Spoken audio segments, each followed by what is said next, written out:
kesepakatan kedua belah pihak. Ini persis sama dengan yang di Jambi, Muaro Jambi.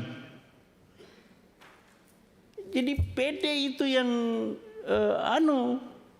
pelapor itu jadi merasa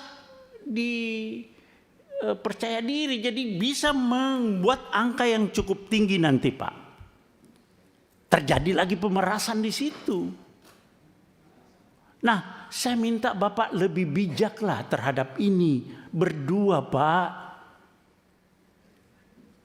Bapak sebagai aparat penegak hukum, Bapak tahu ada alarm. Bapak bukan dengan gagah berani menyampaikan unsur-unsur pidana ini. Tidak. Coba lihat di media sosial bagaimana tanggapan masyarakat. Itu sinyal bahwa Bapak salah di dalam menerapkan pasal di situ. Kalau di KUHP Lampung Overmah, alasan pembenar bahwa orang itu membela diri. Membela diri, bukan undang-undang lalu lintas. Anda salah menerapkan hukum. Jaksa lagi P21 juga. Anda koordinasi yang gak benar itu. Polres dengan kejaksaan. Anda koordinasi tapi salah. Bagaimana? Jadi maksud saya begini Pak Kapolres dan Pak Kajari. Ini bukan RJ. Bukan RJ. Tidak ada tindak pidana di sini. Sependapat dalam tidak ada tindak pidana. Orang yang Bapak tahu, Bapak ngomong di televisi saya lihat Pak Kapolres itu, dia melakukan pembelaan yang melakukan tindakan tidak seimbang. Bapak tahu apa yang jambret itu tidak ada istilah di KUHP. Itu adalah pencurian dengan kekerasan. Bukan 36, bukan pencurian biasa, bukan pencurian pemberatan, tapi pencurian dengan kekerasan. Curas itu Pak, curas itu begal. Dia bawa celurit, bawa senjata tajam, bawa apa segala, bisa bawa senjata api. Nah, ketika orang itu, ini bahaya Pak. Nah, Anda bilang tidak seimbang, dikejar oleh suaminya, korban. Orang sipil Pak, tidak punya apa-apa. Orang sipil nggak punya apa-apa itu. Nggak punya, tidak dipersenjatai, jadi itu bukan tidak seimbang. Memang justru yang tidak seimbangnya itu orang sipil Pak yang mengejar pelaku curas. Bagaimana Bapak bilang tidak seimbang? Ya, jadi coba bolak-balik begini, Anda salah menerapkan suatu pasal. Jadi tindak pidananya adalah curas. Ya, pencurian dengan kekerasan, tersangkanya meninggal dunia, ya selesai SP3. Itu loh Pak Kajari juga. Nah, kalau Bapak pakai RJ lagi Pak Kajari, tuntutannya apa sih? Mereka kan pasti ada tuntutan Pak kepada korban ini.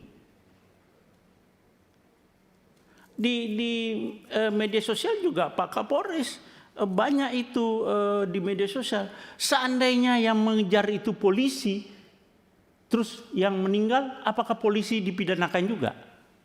Kan selama ini nggak pernah polisi ngejar meninggal orang itu kan tidak dipidanakan juga. Jadi pasal 34 Pak, nanti coba Bapak buka, terus penjelasannya juga itu alasan pemaaf. Karena orang ini jadi korban Pak. Orang korban jangan jadikan tersangka. Ini kenapa Pak Kajari juga begitu. P21 langsung RJ. RJ itu ada tuntutan lagi toh Pak. Nah saya mau tanya Pak Kajari, dia minta berapa sih? Atau apa tuntutannya yang dari sana? Ya jawab Pak. Mohon izin Bapak, jadi pada saat pertemuan di Zoom meeting, pada tanggal 26 tersebut itu sempat disampaikan oleh pihak dari Palembang melalui kuasa hukumnya. Karena saya suruh bicara sendiri, keluarga yang dalam hal ini sebagai jambret itu tidak mau, Pak. Tidak mau bicara, semua pokoknya melalui kuasa hukumnya. Ya bukan melalui kuasa hukumnya. Makanya kuasa hukumnya akhirnya menyampaikan pada forum itu, mungkin pihak keluarga daripada Pak Ogi juga tahu, itu hanya memberikan bahwa dia waktu itu biaya-biaya yang timbul seperti untuk mengantar jenazah dari Jogja ke Palembang, biaya ambulannya, terus biaya pemakamannya, dia seperti itu hanya menyampaikannya. Selanjutnya akan nanti. Nilainya berapa, Pak? Dia belum menyebut nilai pada saat itu, Bapak. Pada saat pertemuan Zoom meeting itu dia tidak menyebut nilai, hanya menggambarkan bahwa kan kami ada pengeluaran biaya-biaya seperti biaya ambulan, biaya pemakaman. Nah, selanjutnya pada pertemuan lanjutan pada tanggal 27 kemarin itu akhirnya antara kuasa hukum sepakat mau bertemu 4 mata besok sore di kantor Kejaksaan Negeri Sleman. Cukup lanjutkan, Pak. Cukup, belum, masih ada. Jadi Pak Kajari dengan Pak Kapolres coba ini ya, Pak Kajari, Pak Kapolres itu sudah Sespimti atau Lemhanas? Belum? Saya belum, Bapak. Sudah Sespimti? Belum, Bapak. Hah? Belum. Belum. Ya udah.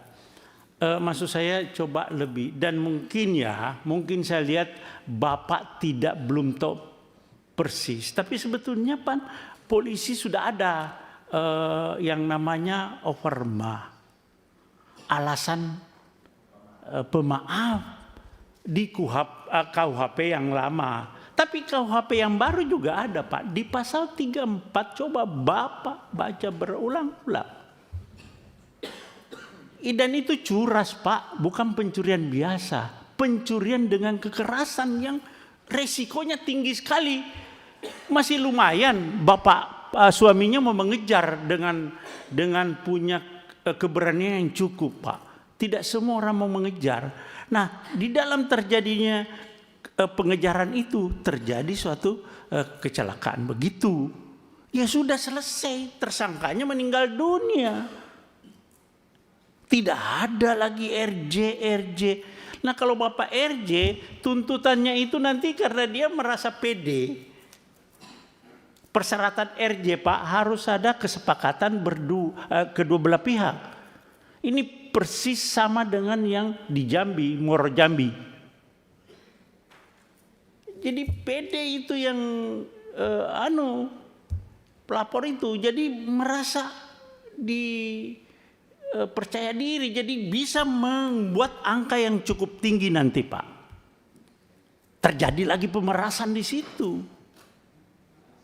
Nah, saya minta Bapak lebih bijaklah terhadap ini. Berdua, Pak.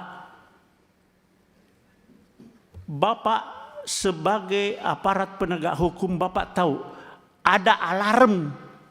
Bapak bukan dengan gagah berani menyampaikan unsur-unsur pidana ini. Tidak. Coba lihat di media sosial bagaimana tanggapan masyarakat. Itu sinyal bahwa Bapak salah di dalam menerapkan pasal di situ.